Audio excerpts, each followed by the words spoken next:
Hello, kia ora, and welcome to the Creative Matters podcast, where we have inspiring conversations with artists from Aotearoa, New Zealand. I'm your host, Mandy Jakic.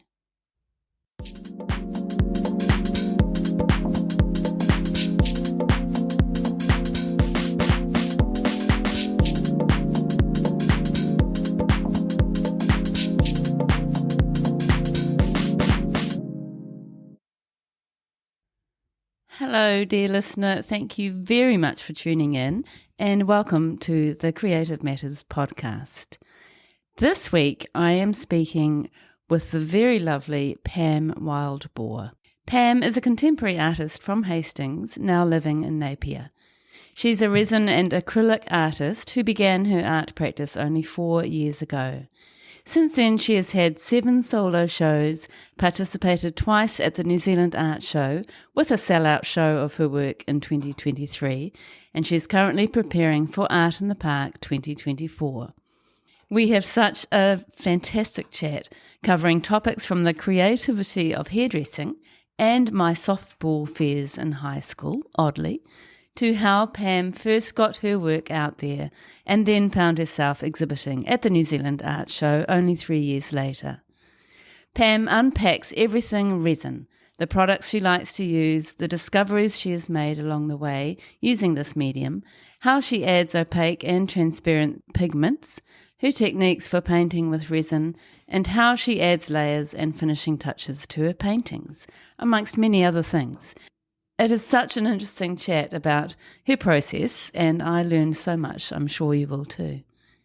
We also talk about things like pricing, marketing, imposter syndrome, her love of colour, her different collections, and what she wants to say through her beautiful paintings, including the cheeky coded messages in her code collection works. Pam's story as a reasonably new practicing artist is very inspiring, and she has many helpful tips and insights into starting an arts career. I know you're going to really enjoy this as much as I did. Calling Pam Wildbore in Napier. Good morning, Pam. Good morning, Mandy. That is really gorgeous to meet you. You've got a wonderful orange top on, which is coordinating beautifully with your paintings behind you. I've got to keep the colour up. Absolutely. So, yeah, lovely to meet you, and a warm welcome to the Creative Matters podcast. Thank you for having me. Lovely to be here. Lovely to have you here. And you were born and raised in Hastings, New Zealand. Yep. What sort of childhood did you have? I'd say normal. Others might say otherwise. But, oldest of 3 children. Lived in Flaxmere basically my whole life, and then made the big move to Napier, got married. So yeah, always been in Hawke's Bay. Well, that's good. It's a lovely spot down there. Yeah. And were you showing signs of creativity as a youngster? I would say so, just slightly. I have perfectionist tendencies. So colouring in, nothing was allowed to be over the line. So I was sort of like in that extreme. And as I've aged and got older, that sort of like lightened up a little bit, thank goodness. But I'd say I've been more in the creative side rather than artistic. So there's always been some creativity going along in the background that I've only realised in the last few years. And you were a great sportswoman, and Wow. you loved your softball. Yes. So that obviously took a lot of your time when you were younger. Can you tell us about that? Well, it was either go and play sport or stay home and clean up. So who wanted to stay home and do blooming housework for everyone else? No way. So that was how our parents got us out every weekend. So we went along, played softball, and that's a summer sport. So all our summer was taken up with softball down at the park on a Saturday from 9 o'clock in the morning through to dinner time, basically. So at night time. And that went right through till I think my last games were in my late 20s. early Oh, 30s. wow. So yeah, represented Hawke's Bay. So I got to see parts of New Zealand um, through their softball parks and through the road trips away, which were always after New Year's. So all our Christmas presents were themed around our softball trips. So new socks or new inner gloves, or if we were really lucky, a glove or a bat. So that was just how it was, and lifelong friends came out of that. I bet. Yeah, softball's a funny sport in a way in New Zealand. It doesn't seem to be super common, not anymore anyway. I think it's sort of like fallen off because of the cost involved. I think the cost has increased somewhat with the gear that you're using. Um, and when we were playing, with three kids in the teams, my sister was way better than me. So she went a lot further. But just to buy a glove for a kid who's like 15 would have been over $100 if you wanted one that was going to last. And you times that by three. So the cost was getting up there then. So I think now the priority for people to join the sport goes down as the cost increases. It's a shame, isn't it? I mean, it's a really cool game, and I still watch games on TV. The Black Sox and the White Sox are playing currently, so I still, manage to stream a game now and then and make the family sit there and watch it with me. So. It is a great sport. I have sort of horrific memories of softball at high school when in the old days when people you sort of stand there and two captains would choose their people and I was always last because I was not a good sports person and then the thought of actually having to throw a ball, I had a lot of difficulty throwing balls for some reason, so it was quite a sort of traumatic experience for me actually at school. And yeah, I never took any of those sports any further, needless to say.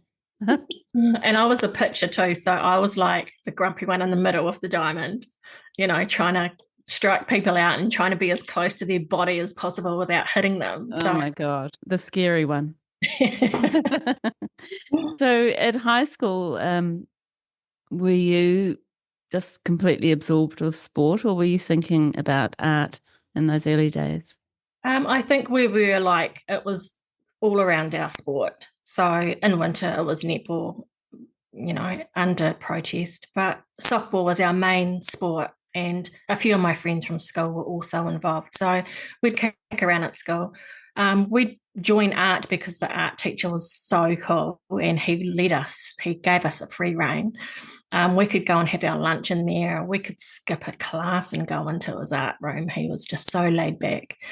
But I mean, I didn't even finish a portfolio for my skill set.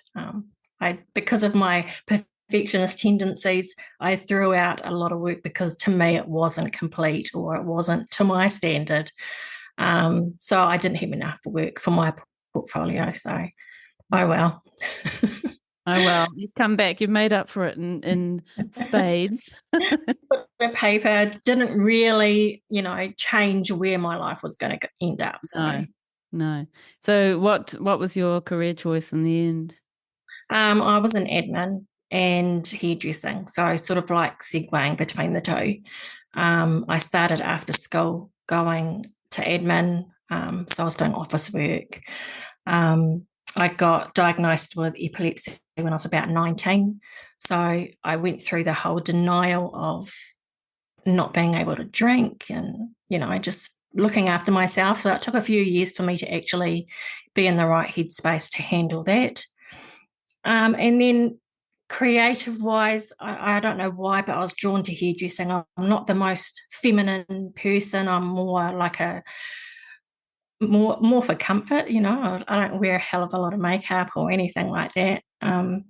So I don't know why I was drawn to hairdressing. I think it was the creative and the actual tactile sort of side of it. So I joined hairdressing and yeah, I really enjoyed it.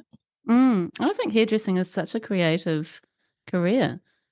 It actually fascinates me. It's one of the the few things that I actually watch, the videos that I watch on something like Facebook, that come up, they obviously know my algorithm because I click on these videos. But I'm really interested in watching people get haircuts. I just think it's fascinating to me. I don't know how hairdressers do it, but how they change the form of the face and just do amazing things by cutting is Yeah. And fascinating, I just reckon. by like subtle changes and Yeah. color, the Yeah. way things fall, and yeah, just looking at lines and layers. And Mm. uh, I think it's a lot of it comes down to connecting with people, which is a good base for art in itself. So connecting with someone and becoming, I don't know, that mode to get to where they want to go. They've got a picture in their head. It's just whether or not you can bring it out and sort of like bring it out and make it come true for them in their hairstyle, or Yeah.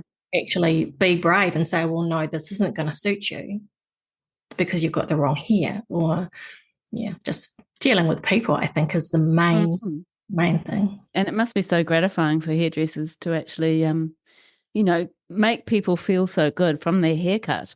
And, it sounds trite, but it is actually true. It makes you feel so good when you've got a good haircut. Yeah. And yeah, it is. I think it's more creative than it's given credit for in some ways. Yeah, I think so. Because you do need that creativity. You do need to be able to envision something that's Yeah. not there currently. And you need to be able to do it with some sort of flair that you're confident to do something that might be different. Because a lot of people want to come in for something completely different, and it can be quite scary for them. Hmm. But yeah, but then be brave enough and more confident enough to make them feel confident that they're doing the right thing. Yeah. It must have been so scary starting hairdressing. Just the thought of cutting into someone's hair when you're not very experienced is quite terrifying. Yeah, I've probably got some horror stories of friends' children that still runs in my head from time to time. But oh well, at least they can say that they were there at the beginning. Exactly. Uh, so let's just jump right ahead to 2020, which was only 4 years ago that you actually started an art practice. Can you tell us how you got to that point, and was it something that you were hoping for a long time, or how did it all get started? I guess it just was in the background, um, through work, through creating a family, and um, there was always something creative there. I would like watch heaps and heaps of YouTube videos. So I'm a researcher. So I spent hours watching YouTube videos of people creating art. And then I came across this couple. I can't remember their real names, but their YouTube handle is Artist Till Death. Now, what they would do was use resin, and this was the first time I saw resin being used. And they would pour it and do all these glorious things and mix it and I was fascinated. I was absolutely just struck by how could they do this? It looks so cool, but it looks so easy. And so I was in a hurry because I've got no patience. I'm a Gemini. I went down to Mitre 10 and got this resin, and it's the worst resin you can start with, but I was in a hurry. I tried it and I was really happy, but my goodness, it was so smelly. It was terrible. But I really liked the result. So I thought, right, I really need to try and find something else that is going to work a lot better because I can't keep using this. So I got my research hat on again and started researching art resin or resin for artists and things like that, and came up with this multitude of options. And I settled on, I found a few people in New Zealand who were using resin, and I came across Ray West. She's a local artist here in Hawke's Bay. She's in Home Warner. And probably I had already been dabbling, but I just wanted clarification if I was doing something that could lead to something. And by chance, I hopped on her mailing list and she was running her very first workshop.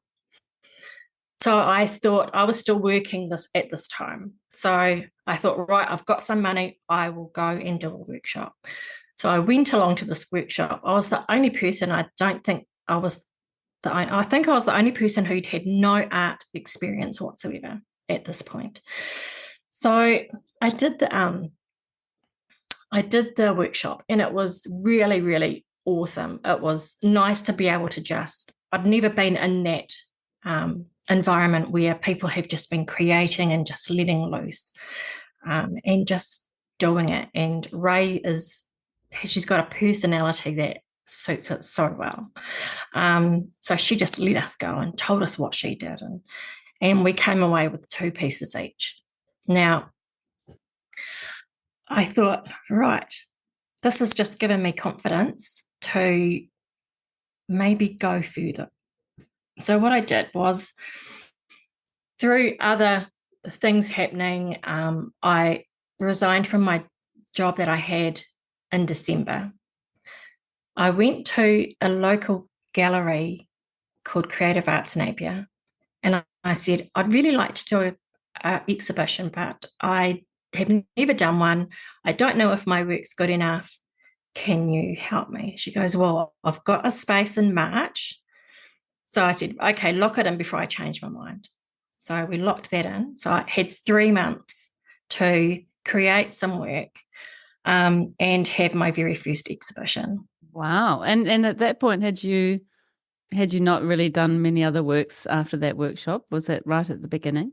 It was that was before I did the workshop, before I booked my first exhibition, because I thought, well, am I using resin properly? Is this how other people use resin? I basically just wanted, because at that stage, Ray's well known, I wanted to see how she incorporated resin into her work. And, That is incredibly brave to approach a gallery before you've even actually really started your own art practice. Yeah, I had been dabbling with different resins. And so I had a few pieces. I didn't have much. So I walked in there with, a week later, I said, can you help me price these? And so the lady at the time, Yvette, she said, okay, let's sit down and go through. So we went through, and my prices were $80, $90, $110. And I had the biggest piece was maybe 170 or 180. So I take everything in on my exhibition opening day. I didn't have it opening because I was too shy.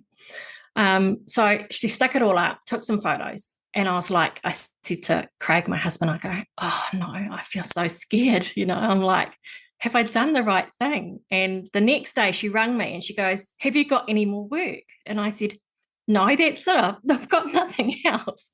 And she goes, oh, I've just sold some of your pieces, and you've got heaps that are actually going. And I go, what? I just could not believe it. And still to this day, each time a piece sells, it's that feeling of, I don't know, gratitude, appreciation, all wrapped into one. It's And it's so like it. Yeah, it's so affirming too, especially at the beginning, isn't it? Yeah. And how fantastic that that people responded to your work like that so quickly. What was your work like in that little show at the beginning? Nothing to what I'm doing now. So it was alcohol inks on, I was using some sort of photographic paper that had the same properties as Yupo, but I was mounting it on board and then covering it in resin. So I still had the resin element there. And I also had some flow not even flow pieces. They're sort of just color on. Yeah. So it wasn't even layering at that point. And yeah, it's amazing to look back and see how different my work is now, but I guess it's organically evolved from that very first exhibition, where I've taken pieces of it and just added and tweaked and taken things out that didn't quite work. And yeah, just where I am today is where I have come from all of those Yeah. little changes along the way. Yeah, you've evolved since Yeah. that beginning moment. And so what did you decide at the end of that exhibition? Were you like, right, I'm now an artist, or I'm going to be an artist? I still laugh when someone says, "What do you do?" I go, "I'm an artist." And then I laugh because to me, it's, I grew up in an era where art wasn't termed a career, and there's nothing bad about that. It's just the time that it was. I was brought up that a good career was one where you went and worked for someone and you brought home a pay packet each week, and that's your job. But Mm. yeah, being self-employed as an artist is a lot braver. Yeah, it really is. Yeah. And it is actually a lot scarier to devote yourself to that. And there's so many elements of an art business, as we all know, not just the making part. Yeah. Yeah. So what was the plan after that exhibition? What did you decide? After that, I booked in another time for them. I think in the last 3 years, I've probably had about 7 exhibitions at Creative Arts Napier, and they're predominantly community based. So they have a lot of exhibitions with local artists. So I booked in another one, which basically focused more on using resin as a medium rather than a coating. And I found in my research, I found other artists in the world who were doing this fascinating thing called layering resin. And I thought, wow, I was just blown away. And I think it's probably the same reception that other people get if they've never seen it before. Mm. And it was work by Nat Bowen, who is now based in Dubai, and Peter Zimmerman, who's a German artist, and they both layer resin. And I've tried to find my own techniques. Not so much the technique is primarily the same, but finding my own voice rather than being a carbon copy. So I think there's enough room for people doing the same process, but finding their own stories behind it and finding their own visual identity, I guess. Mm. So that's what my next exhibition was all about, trying to find my own uniqueness, I guess. Yeah, your own style. Yeah. Mm. So how did you go about that? Was there a lot of experimentation at that stage? I started with a few just straight strips, and they were quite popular. But then I realised that when I did circles, I liked the curves. So I thought, well, I'll try and do them together. And so I put them together, and I thought, oh, I might get crucified because they look very much like Gordon Walters. And as much as I love his work, I didn't want to be compared as copying or, Yeah. you know. And that Uh, was the use of the koru? well, it depends what your take on it is, but I've come at it from a musical note viewpoint. So they're all musical note inspired, abstract musical notes, I guess. And rather than place them in one layer, I put them on top of each other. So that's my point of difference. Yeah. And they also have all musical titles as well. So from my playlist, I create while I'm listening to music. And Mm.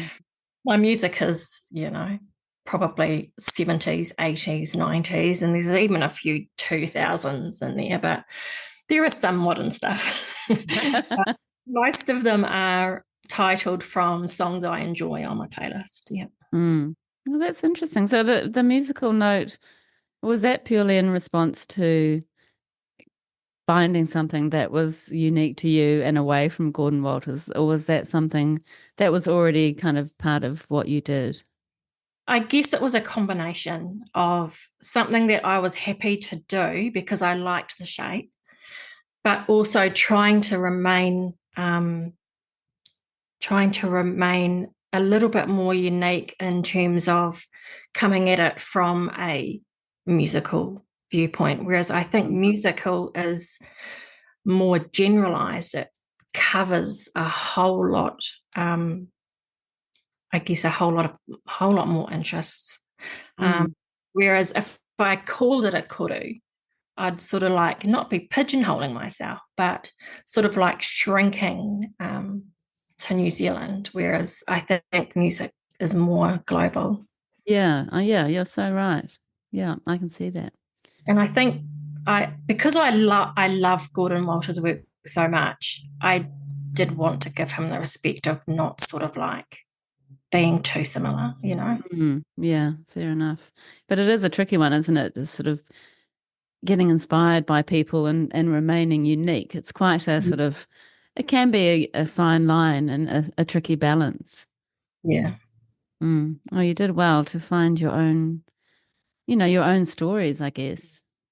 People do call them kurus. They see it as a kuru, and that's fine. That's because it's their own connection with that one piece. Yeah. And at the Wellington Art Show, people, oh, I like that kuru piece, and I'm like, well, yeah, that's great if you see it as a kuru. It's been created in music with music in mind, um, and they've all got musical titles. There was one couple who were torn between two pieces. And I said, well, they're musically titled. So is there one music song or title that you're more drawn to that might make your decision for you? So they went a bit closer and they had a look at the names of those two pieces, and yeah, it made their choice a lot easier. That's really lovely. Yeah, I love that. So what are some examples of your titles? Are they song titles? Yes, Liberian Girl, Michael Jackson. Oh, okay. I don't know, And I haven't heard of that. it's one of my favorite songs. So I wanted a really good title for those big pieces because, to me, they're like just that bit more special. Mm. And Chandelier by Sia. So yeah, they all get musical titles. And I try not to pick songs with political connotations or negatives. They're all positive and uplifting and to suit the work that they're actually, titled for. Yeah, which is great. And so all of your work from that first exhibition became formed around music? No, I introduced that exhibition, and they were the first ones to sell. Can we go back to the second exhibition, the second time you exhibited? Can you maybe tell us how your work evolved from that first show and then your new directions that were developing? Okay, so my first exhibition was March 2020. And so from that, I booked in my next one, which was September 2020. Now, this one I called Corners and Donuts because all my work was either had a corner or it was round like a donut. So, yeah, not much really thought behind that one, but I quite like the name. And I had an opening this time and I served crackers that had a corner and donuts. You got brave enough at that point to actually have an opening. I didn't know what to expect, and it was really, really scary. A few people came through and had a good conversation. So, yeah, it was good. Okay, so for this Corners and Donuts exhibition, I introduced more resin work and more colour. So I played around with some metallics and moving the resin around with a heat gun, or doing what they call a dirty pour, and creating artwork like that. I did some seascapes, so I incorporated some sand off the beach, and everyone was going through that whole let's do a beach scene with resin sort of thing. I haven't done any since. This was the only time I did it. Mm-hmm. So I did some beach scenes, and at the time, one of my artists that I used to really enjoy watching, Jonas Gerard, he passed away. So I introduced some pieces that were inspired by him and his process and the way he works. And I used resin, whereas he's an acrylic artist. So I used resin for those pieces, and I was really, really happy with the way they worked out. I haven't gone back to those yet, but maybe in the future. Mm-hmm. I also did some line work with some incorporating Posca pens on top of resin and then putting resin on top. Had to play around with those. And basically that was my color initiation, I guess, trying new colorways. And I guess it's become more evident the more color I use. I like to clash colors. And on the artwork, they don't clash. They sort of like work together. So I guess that's where it all started, with incorporating the brightness and Mm. putting colors you wouldn't normally put together. Yeah. So you do use neon colors at times, don't you? I use them every time, Every basically. time. Yeah. Yeah. And then other colors, bright colors that aren't necessarily neon, so you're kind of combining. Yeah. So I can either, with my current work, I can either mix a neon with an ink to make it a little bit more, might mix a neon yellow with a couple drops of blue ink to make a bright green, or the lime green might just be a bit too light. I might want something a bit darker, and then I'll add maybe a few drops of blue to that. So it depends. And then I can also put transparent colors over the opaque neons, because I usually use the neons at the bottom. Mm-hmm. That's That's what really interesting. So, I. I mean, I guess it's a good time to start talking about your process because it's so fascinating, and it's obviously evolved a little bit over the last 3 or 4 years. But how do you actually put the pigment into the resin, and how do you know about quantities? And are you looking for sort of a combination of transparency and opaqueness in the resin colors that you make? Um, I don't I don't plan out my pieces. I start how I normally start, and from there they evolve how they evolve. So I'll usually start with mixing up resin. Of course, that's a whole rabbit hole in itself. And then I'm only mixing up maybe a half a cup at a time. So I only have a certain amount of open time with my resin. Once it's mixed, I've only got a certain amount of time. So for those that wonder how I put it on, I'm using a brush. So I don't want it to be too thick. And if it sits in the cup for too long, it can go really gel-like and start to heat up because the exothermic process happens. And we don't want to be using resin when it gets to that stage. So it's basically like brushing on honey, I guess, Mm, runny honey. So yeah. you brush it off and it's going to like flatten out a little bit. So the reason I use, I've found that it's best for this process. Then I add my color to it. So if I'm using an opaque neon, I will maybe use a little stick to add in a certain amount and just mix it up to whatever depth I want. Mm, Using transparent colors, I'll use an ink so that you've got that see-through coverage. And those right. are the ones I normally would place on top of the opaque colors. Okay. Well, that's really interesting. So is it like in powder form or liquid form, the pigment? I've tried powder, but sometimes if I haven't mixed it up properly, I get like little dots. So yeah, I tend to stay with something that's easy, like the liquids. And is the ink Just with the dropper. So I sort of like in my head, I know how much drops would take for one whole cup or half a yeah, cup. yeah, you get used to that. Yeah. And is it a certain type of ink that can be mixed with resin, or can you just mix any resin, any ink with resin? If you stick to the rule of not more than 5% additive, you can use just about anything. But you've got to be mindful that if it's water-based, you don't want to go too high because then that's going to play with the chemicals in the resin and you may find that it won't develop Mm. pure properly. But I use Liquitex inks, so they've got a wide range of colours. And They're beautiful. yeah, and for the pastes, I use just resin paste, so they're formulated for resin, and Colour Passion. So I get them from the distributor in New Zealand. That's really fascinating. I actually always thought that resin would react with other things, but maybe that's just the boat resin or the old school resin, not the artist resin.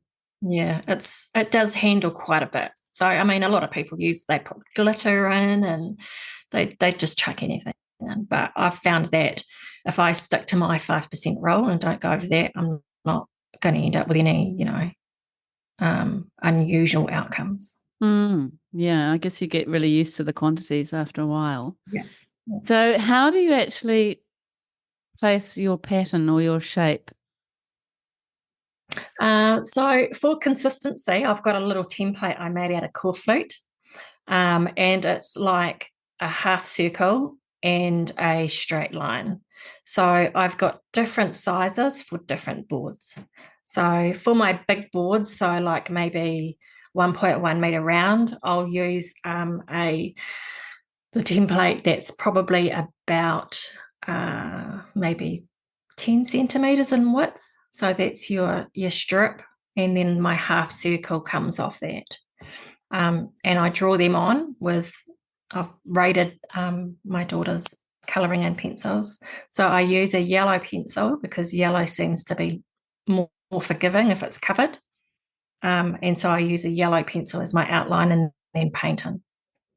Right. So you don't actually use any sort of stickering or stenciling as No, such.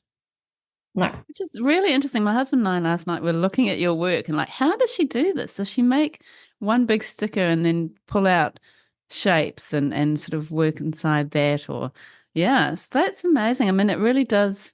You make the shapes look so perfect that it feels like you have used some sort of stenciling. Well, too, and perfectionist tendencies here. Yes, um, shows it's through. taken me a while to realize what reasons I have experimented with different reasons, and I've found them too runny, and they, after I've painted it on, then they started to travel. So I now know what resin suits me for that one thing.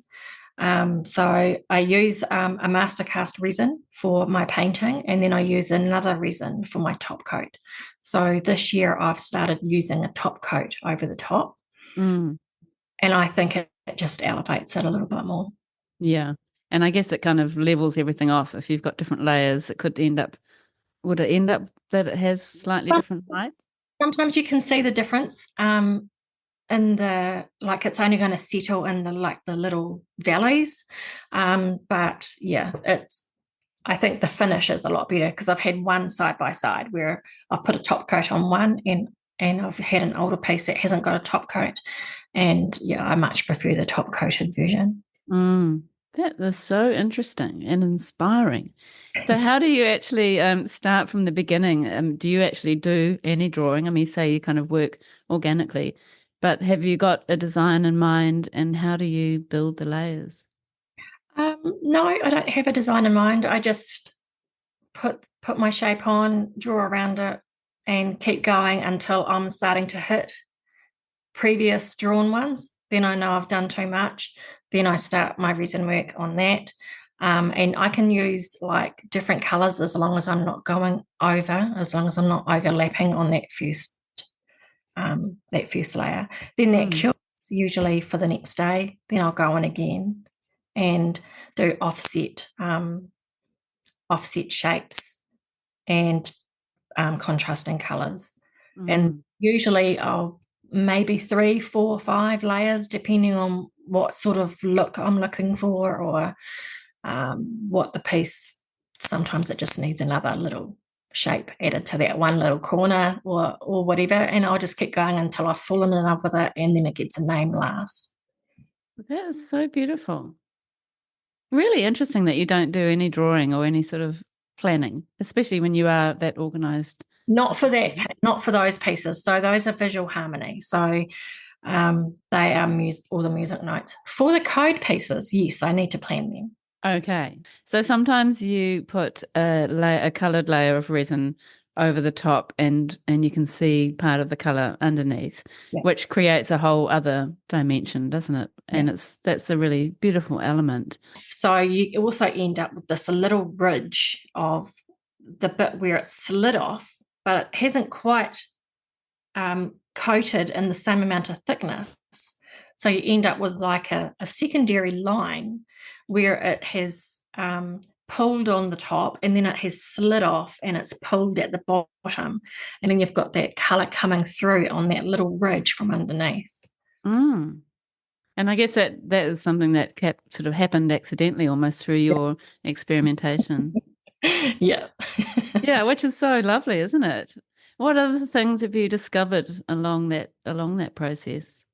Um, I used to think that my opaque colours couldn't go on top, but I've started doing that, and they seem to be working on top as well. So I can put an opaque color on top of a transparent color, and it will still provide a difference. Mm. And I haven't even touched metallics yet. So there's a whole different color palette that I haven't even started incorporating. Yes. And there's also the translucents that I would like to try as well. Yeah.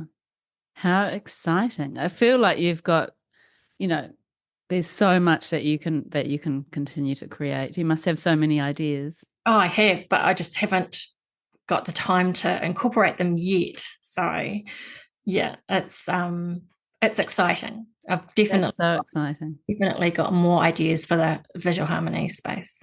Mm. You do seem to work, well, you have the three main collections that you've had over the last 3 or 4 years, the Code collection, the Visual Harmony collection, and the Koru collection. So the kuru collection is my interpretation of a kuru. So it's very spiral, and at the moment they're only small, like 200 mil round boards. So they are also using a piece of core flute to mark my outline.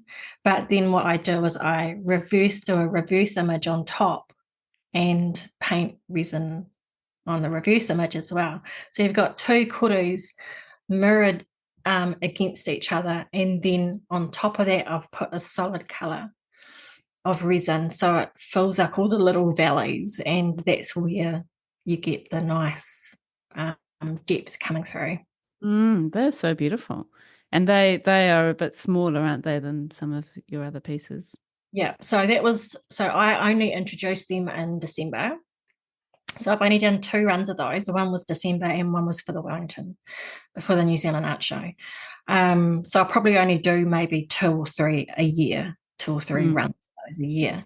But I do hope to put them on a bigger size, but I'd have to create a bigger template at the same time. Yeah, but I can see those working at sort of slightly bigger scale. And then the Code collection, is that something that you started a while ago and that you've kind of put to the side, or is that still part of your practice now? They take longer to do, the code pieces. So I'll come up with something really cheeky and translate it into Morse code, and then grid up a board and paint it in resin on the board, probably at least 4 times. So each time I'm doing a layer, I'm doing a different color, and then I'm turning the board around and doing the exact same message in a different color. And that's how I'm building up color for those ones. Right. So the sort of dot dash type idea of Yeah. Morse code. Yeah. So they can be quite cheeky. I had one of the pieces at the New Zealand Art Show was called Bugger Off.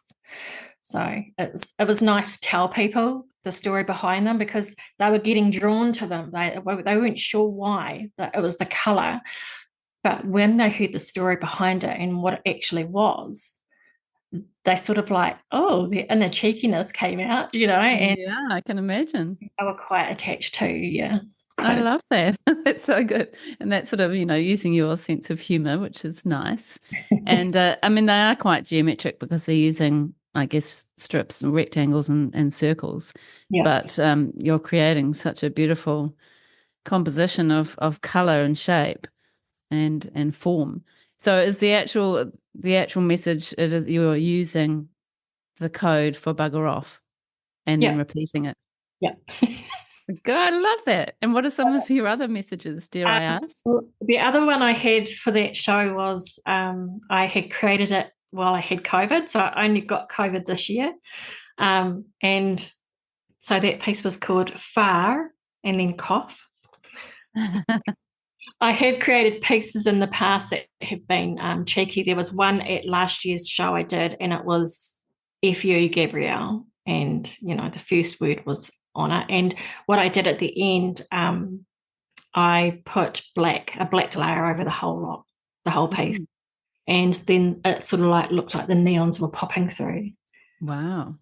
So yeah, so you're kind of you're marking moments in time or experiences that you have gone through your art. Yeah. So coming up, I'll be in Auckland, so I'm thinking of maybe doing an Auckland related code piece. So we'll see. That's a great idea. I feel like there's, again, so much you could do with that. Yeah, and just sort of like trying to create my own little, I guess, identities, like rather than just having one, I've got this sort of process, but I'm creating different little, I guess, little avenues off that. Yeah, you really are. And I feel like there's a lot more avenues to come. Yeah, there is. And how do you manage the different collections? Do you sort of pop in and out of those? I can do all three at once. So it's basically, at the moment, as a good example, I've got 2 flow pieces and 4 visual harmony pieces on the table at the moment. So I can like chop and change because I know what I'm doing for each piece. I've marked it out. I'm just adding color now. And I can just incorporate another one on a different table, depending on how much space I've got, basically. And are you working in a way that's just responding to how you feel at the time, or is it something that you're working towards that's kind of mapped out? No, a lot of it is relevant to the time or the mood. So a lot of my pieces, I like to think that they have feeling, like the colourful feeling can be uplifting, and it brings positivity, and colour is joyful, I guess. So I'm creating them, and I'm creating them in an environment with my music going, and I'm happy. So I'm hoping that that translates into the pieces I'm working on. Yeah, I really think it does. And color is obviously very important to you. Yeah. Yeah. If you're doing a still life, the subject could be a flower or an apple, or I guess my subject is I'm trying to put colour as the subject.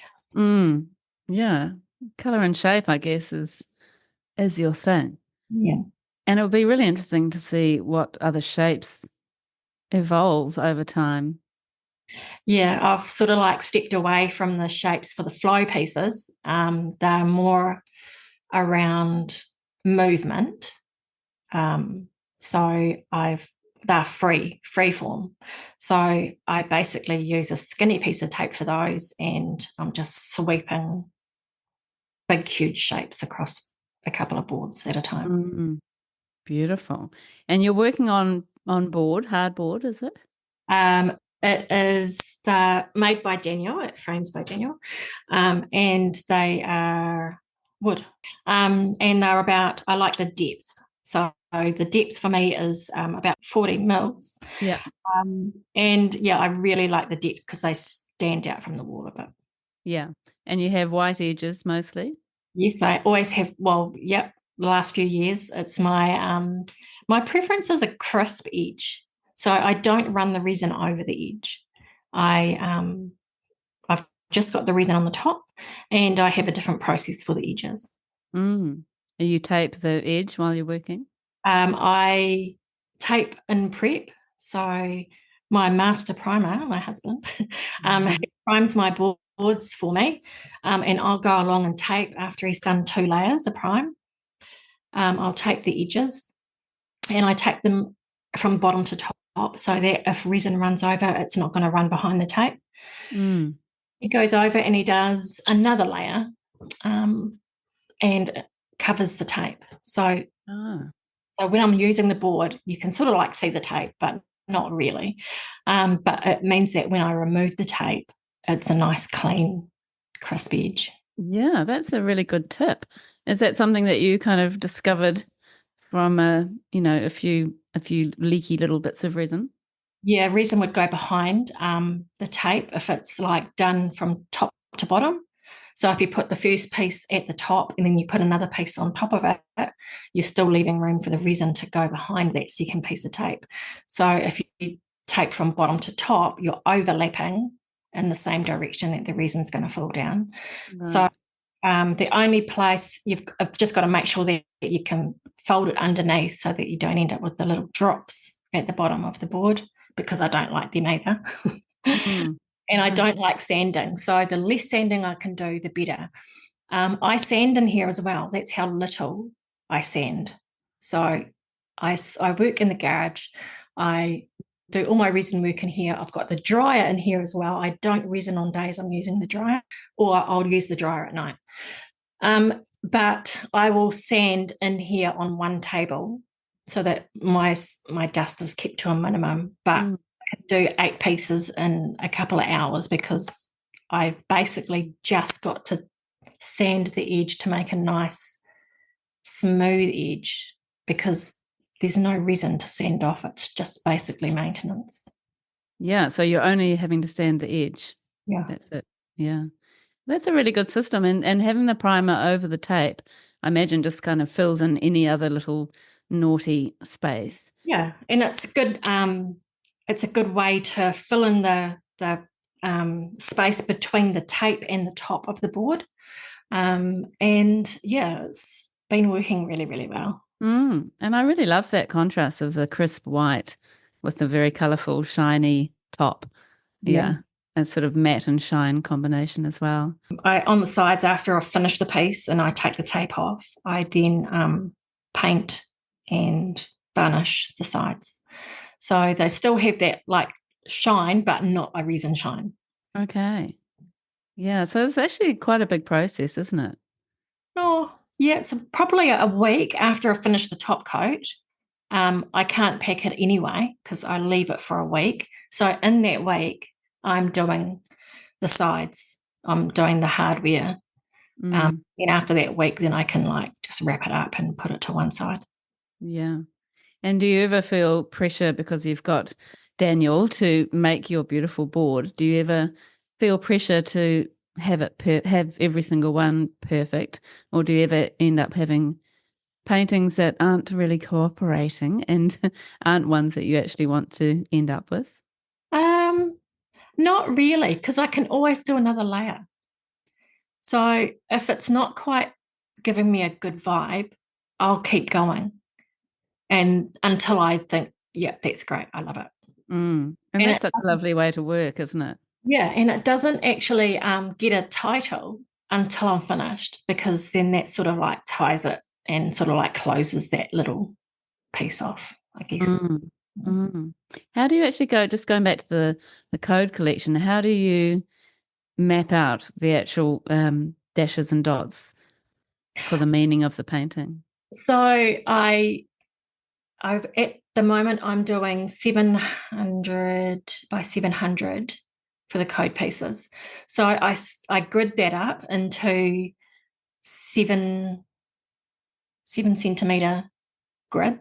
So I've got 10 spaces on each side. And I use a maths book.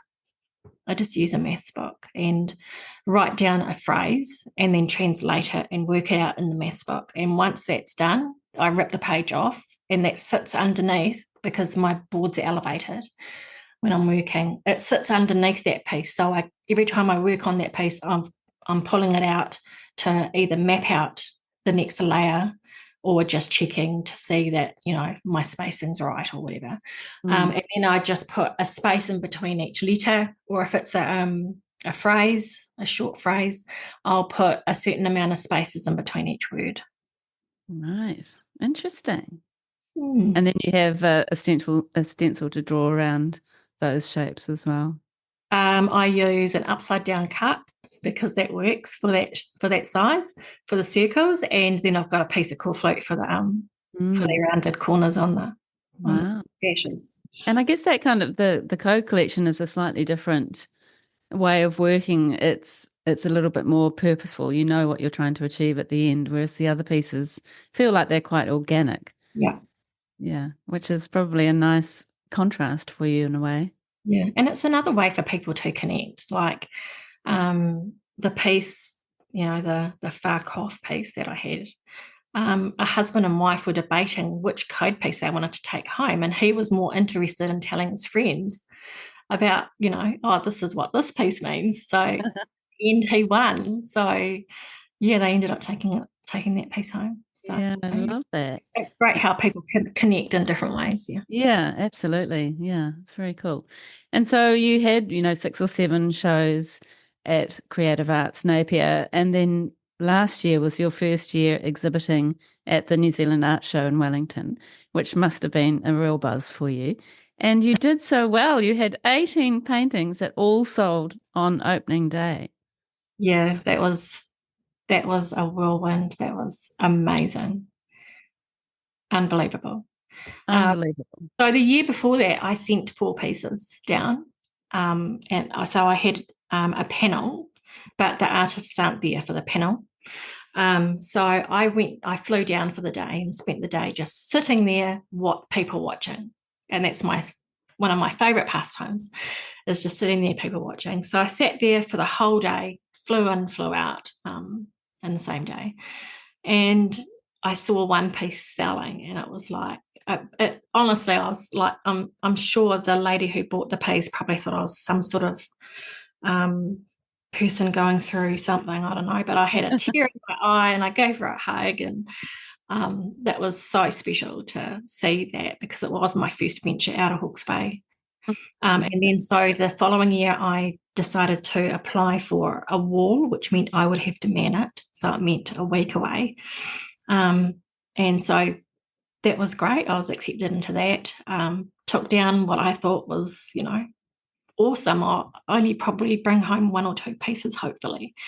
So for it all to disappear in the opening night was amazing. But then I sort of felt a little bit guilty because I had nothing to show other people who were coming through. So it was, I can't even describe it now. It's like, yeah, it was amazing. That is incredible. Congratulations. Thank you. What an achievement. And so with the New Zealand Art Show, is it kind of cash and carry? They choose a painting and take it. Yeah. So if they want a piece, they take it and they purchase it. And then you fill that space up with another piece that you bought through. Oh, So wow. I thought I had heaps. I had no idea how many I should take. And I had no idea the reception that I would get anyway. So, Mm. yeah. Wow, that must have just been such an amazing experience for you and so affirming early on in your art career. Yeah, well done. And then this year you went back to the New Zealand Art Show. How did that go? It was awesome because I got to, I didn't sell out on opening night. I had worked there for the whole weekend, but it was really good because I got to actually speak to people and have conversations.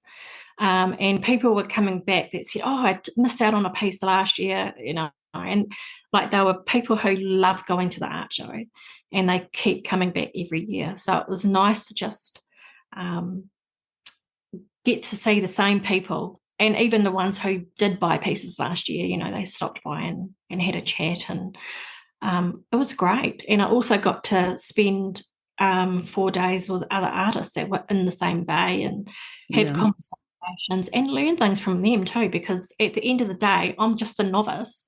And these people who have been doing it for 20 odd years, I was next to Ben Reed and Lisa Grinnell, and they've been doing their art practices for years. And so I got so much to learn from them. Just being around them was awesome.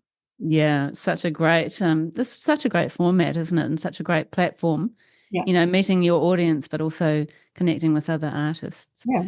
And you have also been invited to Art in the Park this year, which is in Eden Park in Auckland. Is that right? I have. It's totally exciting. That's very exciting. Carrie and Sophia were down at the New Zealand Art Show, so they said hello and had a hug, and I'll see them in September. Wow. So what's the plan for that? Well, my work hasn't really been shown north of Napier, so I'm thinking I'll probably be taking lots of visual harmony pieces, um, code pieces, flow, and I might, if I've got time, do some kurus.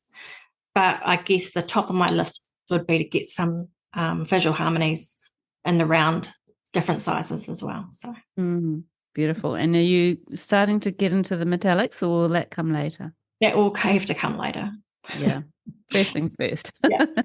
Well, you've been so busy. I don't know how you keep up.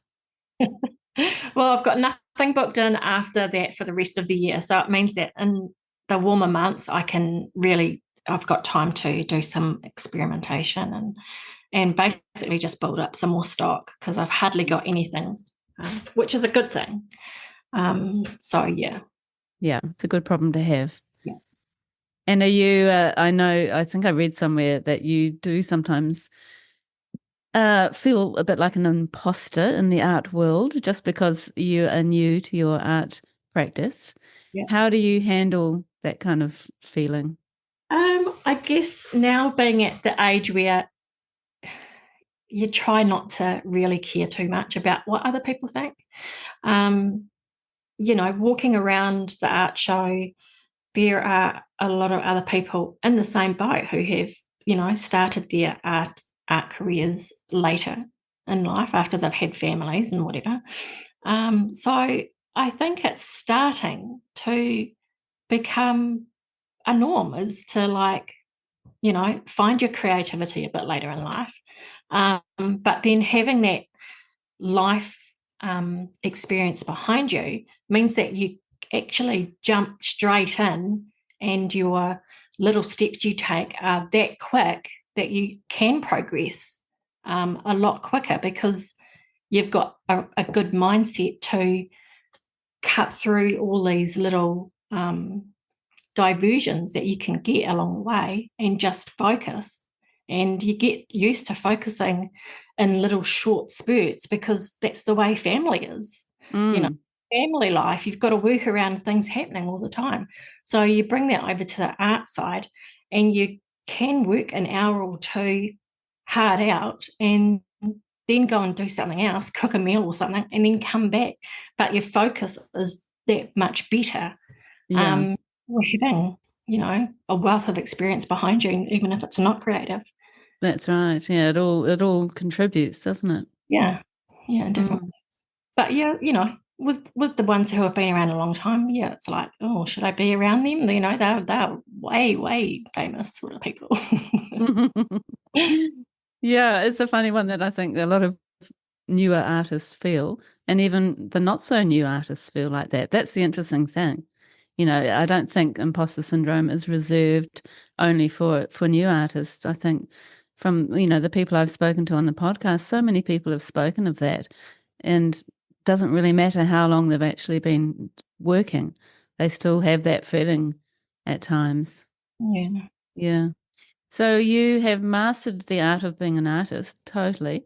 How are you going with the business side of being an artist? I wouldn't say I'm a master. I'd say I'm a jack of all trades, master of none. I guess it's basically because I've worked for myself before, like when I had the salon.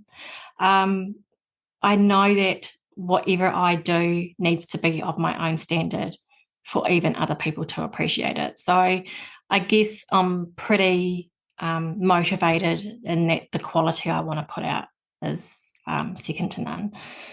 In terms of bookwork and managing the business, there's going to be stuff that I don't know because I'm just not that, way inclined. So I'm going to have to bring on external help for some things as I continue to grow. So I've managed to create a website. So yeah, I'm happy with that. Yeah, I love your website. It's such a personal record of who you are and what you do and your work. It feels really genuine and very much from you and from your heart. It doesn't have that sort of official feel about it that some websites do. It almost feels like a sort of Instagram version of a website. But you're very generous in sharing your process and your thoughts. And it's very informative as well, which I think is a really nice thing. Thank you. I guess basically it's part of a brand. People want your art, but they want to know who it's created by. They want to know the story behind the person who's creating it. So it's creating a whole brand around your artwork, and you're part of it, whether you like it or not. Yeah, totally. Are you at the moment represented by any galleries? And if not, is that something you're working towards? I do have a couple of galleries that have my work, and one probably a couple of years ago, I reached out to one gallery. I've only ever reached out to one gallery, and they never acknowledged my email or returned anything. And I've since found out that that's normal. But artists are customers as well. So I think it's like, if they would treat a customer like that, I didn't think they would. But I've been lucky that I've been approached by galleries. So I've never reached out to a gallery after that, but I have had people reach out to me. So I've got work in Aura Gallery in Wellington, and Marissa has been great, and also Faye at the Little Gallery in Whangamata. And I also had work in Cannes, but that's gone and I haven't replaced it yet. So, no, they've been really, really good. That's great. And are you ever thinking about, getting your work further afield out of New Zealand? I have thought about it. At the moment, I don't think I'm ready. I think I just need to sort of get my work out in New Zealand first, because the shipping would be the thing, because I'm using boards that are quite heavy. So I don't know, I guess the next step would probably be, in terms of outside of New Zealand, would be Sydney. Yeah. And another gallery in the South Island might be nice. Yeah, and possibly one north of Auckland maybe. Yeah. Oh, well, I mean, you just have achieved so much in 4 years, just getting yourself out there, getting approached by so many people, which is every artist's dream, and doing some of these big shows around New Zealand. So, yeah, I feel like this is just the beginning. I can't wait to see where you take it. So, Pam, shall we get on to the questions? Yep. Okay, let's do this. What would you say to your younger artistic self? I'd say just do it. I mean, don't wait for the weekend, or don't wait for the kids to grow up, or don't wait for winning lotto. Just do it. Just no matter how big it is, if you want to be creative, just be creative. It doesn't have to be in the biggest form you can find. It could be something small, but just do it. Yeah. What is one of the biggest challenges for you as an artist? You see, I still laugh when you say as an artist. I guess trying to make resin more accepted as a medium. I know a lot of people are using it now. A lot of people are using it for casting, for top coats, for whatever, but it's becoming more and more accepted. So that's great. It's just pushing it out there a bit more. Yeah.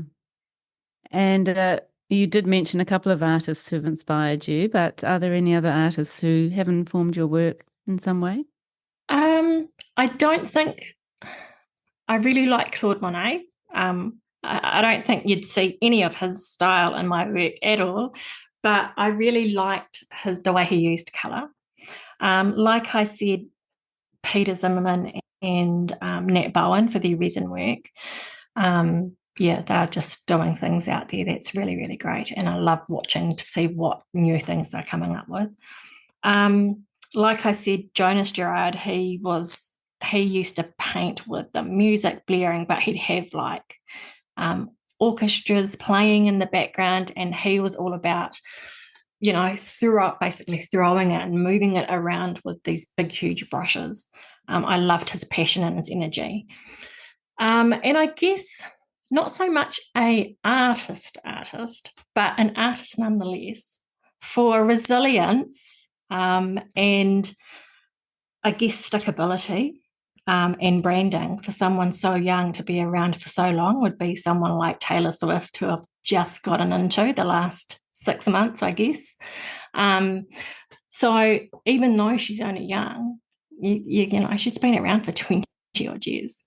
So yeah, I think that deserves some recognition. Yeah. Okay, good. And why do you think you make the kind of work that you're making?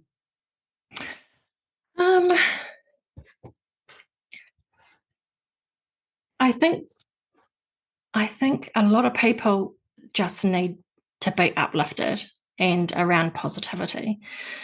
And I think it's been highlighted in recent years about people's mental health. So I think if colour can uplift people, it's definitely more welcome in the world, I reckon. Yeah, 100%. And do you feel like it is something that is good for your own well-being? I think so. I think because it's getting me, because I stand when I do my work, so I'm standing all day.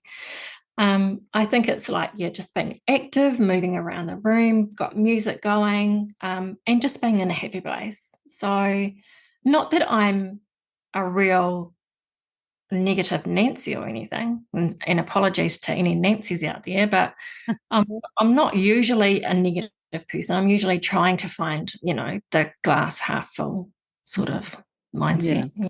Yeah, I can see that. But I think that your work does really reflect the person that you are. And it has been such a pleasure to meet you. Thank you very much, Pam. I can't wait to see all the amazing things that you're going to achieve in the next few years. I'll be watching with interest and hopefully we can meet in person someday, maybe out in the park. Yes, we'll do that. Yeah. So thank you very much for being on the podcast. Thank you, Mandy, for having me. I've enjoyed talking to you, even though I've not really one to talk about myself, but it's been awesome just spreading more creative out there. So thank you.